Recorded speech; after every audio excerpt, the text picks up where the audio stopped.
Chapter 15. The Archery Test. The Kaurva and the Pandav princes had a wise and able teacher. His name was Guru Dronacharya. He was a great scholar of ancient scriptures, the Vedas and the Upanishads.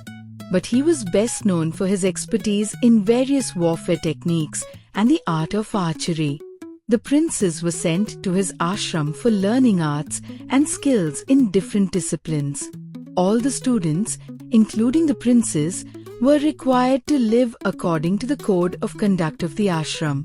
They cleaned the ashram premises and fetched water, firewood, wild fruits and berries for the ashram. They fed the cattle and did other regular chores. Though the Kauravas and the Pandavas were cousins, the Kauravas did not like the Pandav princes.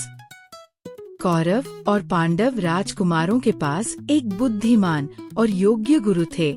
उनका नाम था गुरु द्रोणाचार्य। वे वेदों और उपनिषदों जैसे प्राचीन ग्रंथों के महान विद्वान थे, लेकिन वे मुख्य रूप से युद्ध कौशल और तीरंदाजी की कला के लिए प्रसिद्ध थे। राजकुमारों को उनके आश्रम में भेजा गया, जहां वे विभिन्न कलाओं और विधाओं में शिक्षा प्राप्त करते थे। आश्रम में रहने वाले सभी विद्यार्थियों, चाहे वे राजकुमार ही क्यों न हों, को आश्रम के नियमों का पालन करना होता था। वे आश्रम की सफाई करते, पानी और लकड़ियां लाते, जंगली फलबेरी इकट्ठा करते, पशुओं को चारा देते और अन्य जरूरी कार्य करते थे। हालांकि कौरव और पांडव आपस में चचेरे भाई थे, लेकिन कौरव पांडवों को पसंद नहीं करते थे। Duryodhan, the eldest son of Kauravas, did not like living and learning with the Pandavas. He especially disliked Arjuna, one of the Pandav princes. Arjuna was very fond of archery and spent a lot of time practicing it. His hard work and dedication pleased Guru Drona. This annoyed Duryodhan and made him feel very jealous of Arjuna. One day, during archery lessons, Guru Drona asked Arjuna to demonstrate how to hold the bow and arrow correctly. Duryodhan got angry. "We are as skillful as Arjuna. Why do you only favor him? This is not fair."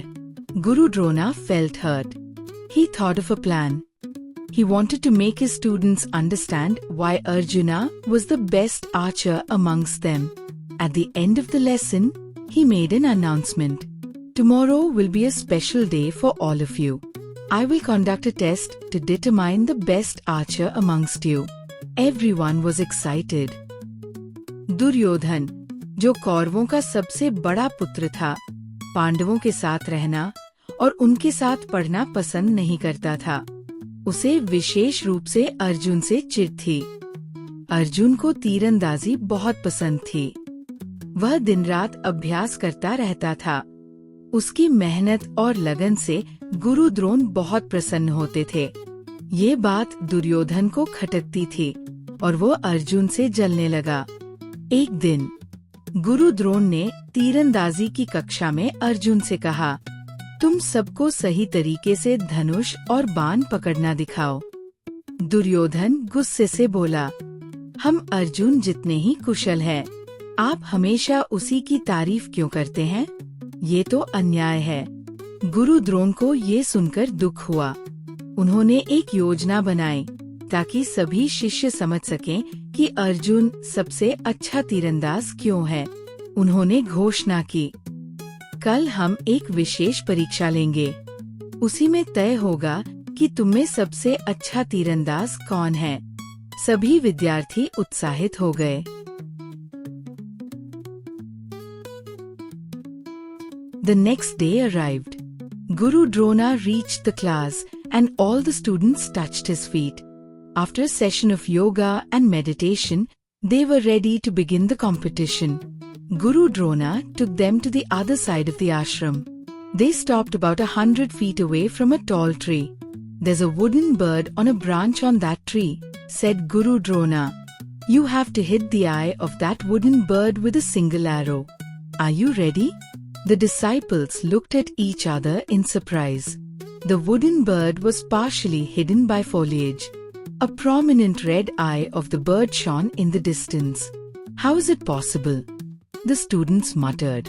Is it some kind of a joke? It looks impossible. I will call you one by one, said Guru Drona. You will first take your position. I will ask a question which you need to answer. And then if I say shoot, you may shoot the arrow. अगले दिन सभी विद्यार्थी गुरु द्रोण के चरणों में झुके। योग और ध्यान के सत्र के बाद वे परीक्षा के लिए तैयार हो गए। गुरु द्रोण उन्हें आश्रम के उस पार एक पेड़ के पास ले गए। उन्होंने कहा, उस पेड़ की शाखा पर एक लकड़ी का पक्षी है। तुम सबको उसकी आँख पर बाण मारना है, बस एक ही बाण से। क्या तुम तैयार हो? विद्यार्थी चौंक गए। वह पक्षी पत्तियों में छिपा हुआ था। केवल उसकी लाल आँख दूर से चमक रही थी। ये कैसे होगा? वे आपस में बुदबुदाए। ये तो मजाक लग रहा है। गुरु द्रोण बोले, मैं तुम सबको एक एक करके बुलाऊंगा। पहले लक्ष्य साधना होगा, फिर मैं तुमसे एक सवाल पूछूंगा। जब मैं कहूँ छोड़ो, तब बाण छोड़ना। Yes, Guruji, the disciples said in a firm and confident voice. Yudhishthir, stand beside me. Take your bow and arrow and aim at the bird, Guru Drona instructed. Yudhishthir placed the arrow and stretched the bow. He took a deep breath and pointed towards the bird on the tree. Do you see the bird? Asked Guru Drona. Yes, Guruji, I do, said Yudhishthir. Good, said Guru Drona. What else do you see? I can see everything, the tree, the bird, the leaves, my brothers and even you. Guru Drona shook his head. Put your weapon down, son. You won't be able to bring down the bird with a single arrow. Disappointed, Yudhishthir returned to his place. Duryodhan, your turn, said Guru Drona. जी गुरुदेव, सभी ने एक साथ उत्तर दिया। पहला प्रयास युधिष्ठिर।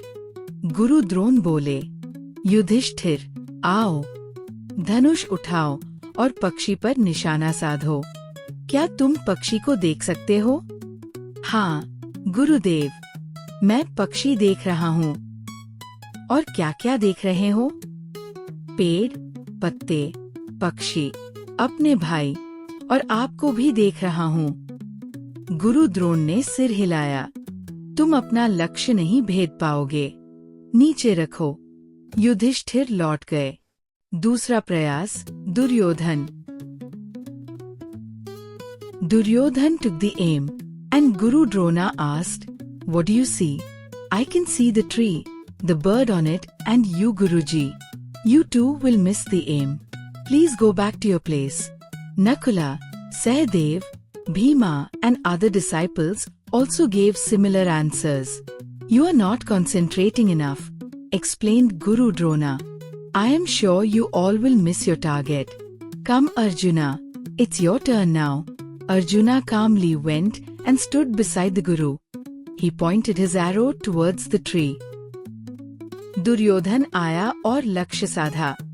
गुरुजी ने वही प्रश्न किया। तुम क्या देख रहे हो? मैं पेड़, पक्षी और आपको देख रहा हूँ। तुम भी निशाना चूक जाओगे। वापस जाओ। फिर नकुल, सहदेव, भीम और बाकी शिष्यों ने भी यही जवाब दिए। गुरु द्रोण ने समझाया, तुम सबका ध्यान बंटा हुआ है, इसलिए तुम लक्ष्य नहीं साध सकते। अंतिम प्रयास अर्जुन। अब अर्जुन की बारी आई। वह शांति से गुरुजी के पास आया और लक्ष्य पर निशाना साधा। What do you see, Arjuna? asked Guru Drona.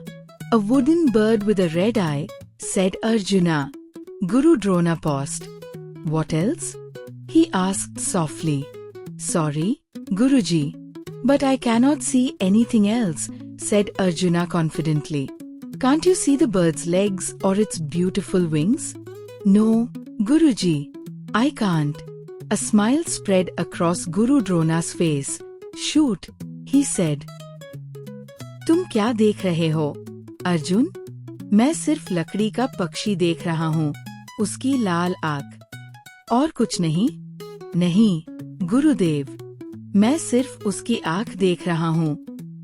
गुरु द्रोण मुस्कराए। छोड़ो। Arjuna shoot his arrow and the bird fell on the ground with an arrow in its eye. Guru Drona embraced Arjuna. He turned to the other princes and explained, "This is how you should learn something with immense concentration and by using the correct approach. This is how you should do anything focusing on the target and only on the target. If you have eyes set only on your goal, you will surely achieve it. Be focused and success will be yours, no matter which field you are in." The princes were happy. They had learnt a new lesson that day. Arjun ने बाण छोड़ा। पक्षी की आंख में लगा बाण। वो गिर पड़ा। गुरु द्रोण ने अर्जुन को गले लगाया। उन्होंने बाकी शिष्यों से कहा, जो सीखनी है उसे पूरी एकाग्रता से सीखो। अपने लक्ष्य पर ध्यान केंद्रित करो। सफलता तुम्हारी होगी। सभी राजकुमारों ने उस दिन एक बहुत ही महत्वपूर्ण पाठ सीखा।